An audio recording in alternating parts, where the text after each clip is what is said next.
Going on YouTube, Evan here with Cloud9 Aquariums. Today we're going to talk about buying new fish. Now, in this hobby, this is probably one of the most exciting things you guys are going to be able to do, and I know you've really been looking forward to finally getting out there and picking up some fish and stocking that tank, which I've already showed you how to do. Now, if you haven't watched my video, I would suggest right now to go watch it. It's called Building a Balanced Tank. That really talks about picking out the right fish and making a plan first off. Okay, right now we're going to talk about what to actually look for at the pet store, how to pick out your fish, and also the order that I want you, or I would suggest, highly suggest, that you add your fish to the tank. Okay, so of course, like everything else, make a plan. This is my biggest, I wouldn't call it a pet peeve, but it's my biggest thing that I like to really stress to you, is that you need to do the research and make a plan, because again, this is how I keep my tanks very stress free, and they're just so enjoyable when I'm not all stressing out about what I gotta do. So research the fish. So if you haven't watched my video, go watch it now, so that way you can do your research and you know what you're going to be adding to the tank. Because the reason you need to have a plan for it is because you need to think about the order which you're going to add your fish. Okay. Now what I mean by order is you want to think about which fish is improper to add first. Okay, I can't be establishing my tank with bottom feeders first. The reason I say that is because your tank, I'm assuming, is a brand new tank, and a bottom feeder actually needs a more established tank, because before you establish your tank, there's really nothing for them to eat. Okay, there's going to be nothing on the floor for them to eat.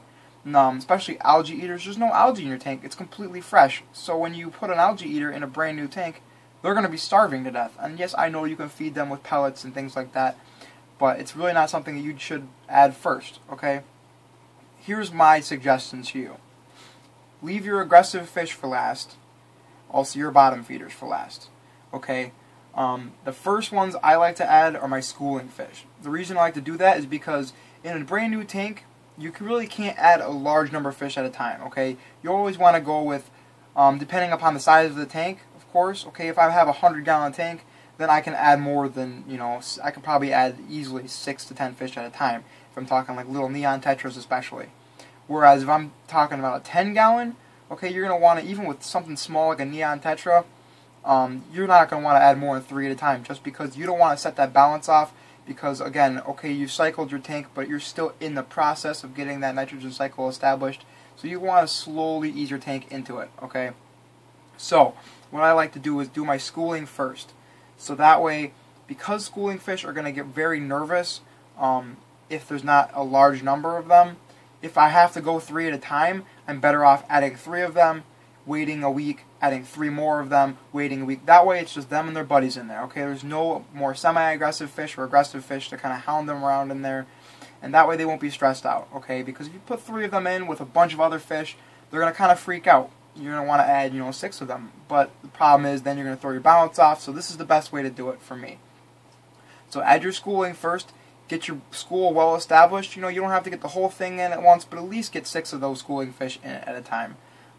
So once that way you have the 6 established, then we can move on to more semi-aggressive fish.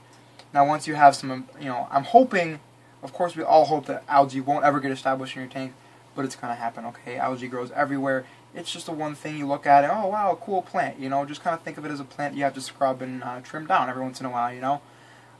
So add your algae eaters once the algae has already started to grow. That way they have something to supplement themselves and snack on besides wafers, if you choose to feed them that. The same thing with bottom feeders. You don't need a cleanup crew until your tank is starting to get a little bit dirty. That doesn't mean that they're going to clean your tank out for you and you don't need to siphon it out. That's completely false. It's just part of an ecosystem, but the problem is with a normal ecosystem, it's open. Ours is closed, therefore we need to remove some of that waste every once in a while. Okay, so that's the order I like to use. Of course, you want to establish your tank first off. If you don't know what I'm talking about, again, go back to my other videos. I've already made a video on cycling your tank, so that all needs to be done and accomplished before this. Okay, so now the part you've all been waiting for, going to the pet store. What I would suggest first off is visit a couple pet stores around you and decide, just look at their stock and see what they have, how often they tend to get it in, and whether it looks good or not. How do their show tanks look? That's one thing too. If they can't even establish a show tank, they're probably not taking good care of their other fish, and they probably don't know what they're talking about. So again, obviously, pick out your pet store. I wouldn't just recommend taking only one unless you're in an area where there's only one. But really, get a couple favorites and always check them out every once in a while. So you can be doing this while you're establishing your tank. A good thing to know too is ask them when they actually get their stock in. The reason I like to know that is because I like to get my fish about 2 days after they get them in. The reason for this is if I get them the day they come in, they're going to be transferred into that tank, they're going to be transferred into my tank. Okay? That's very stressful for the fish. They're not going to do well for that. So I like to get them like 2 days after they get them in. That way they have a little bit of time to recuperate. The reason I don't like to wait too much longer than that is because I don't want them to have too much interaction with any kind of parasitic stuff that can be in that water, or it just kind of leaves them cut off from. They don't get too much interaction with the fish store water and stuff like that. So, but also it gives a nice 2-day window for any weaklings that didn't do the transfer well. They'll die off by then.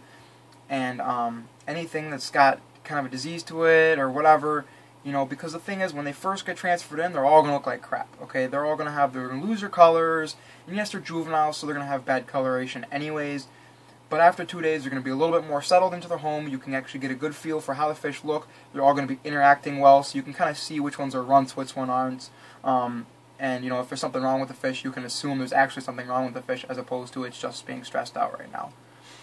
So that's my reasoning for the timing.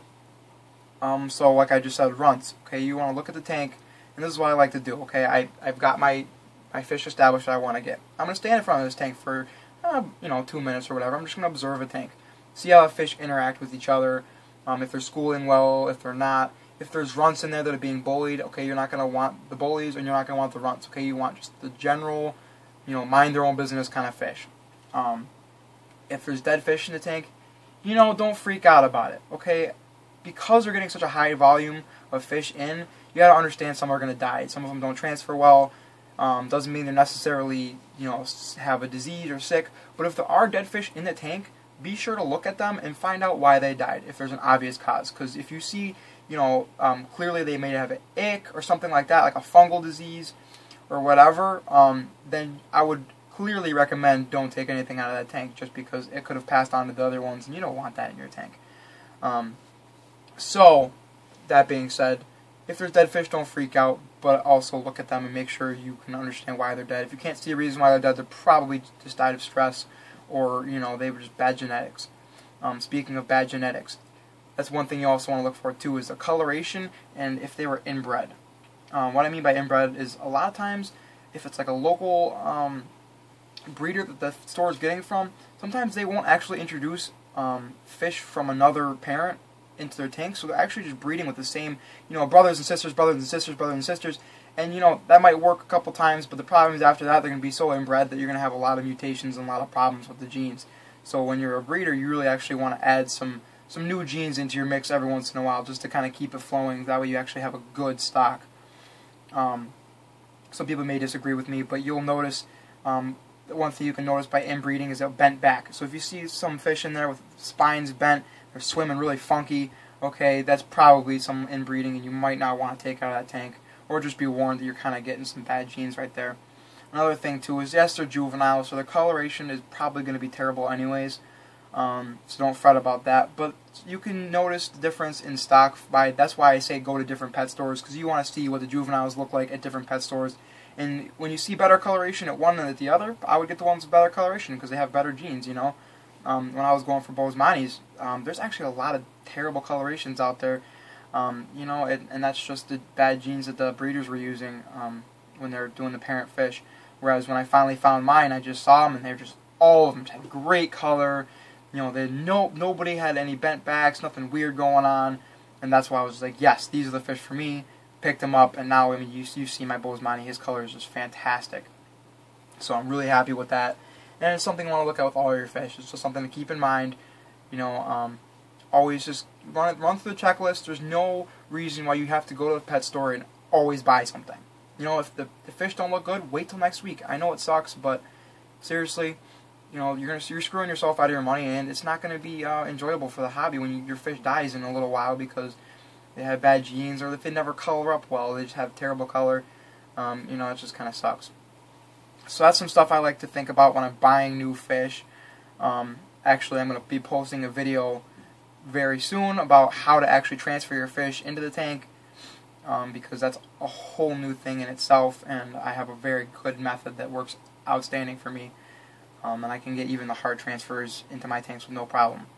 So I hope this helps you guys out a little bit. Things to think about when you're buying new fish. Obviously, it's not just to go in, oh, I like that fish, I'm going to buy it.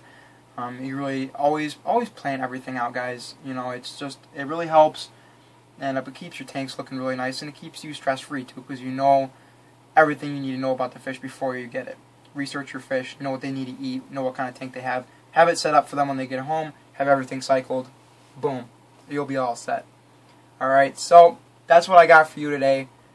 Hope you guys are having a great one, and I hope this video brings you and your fish tanks a little closer to Cloud 9.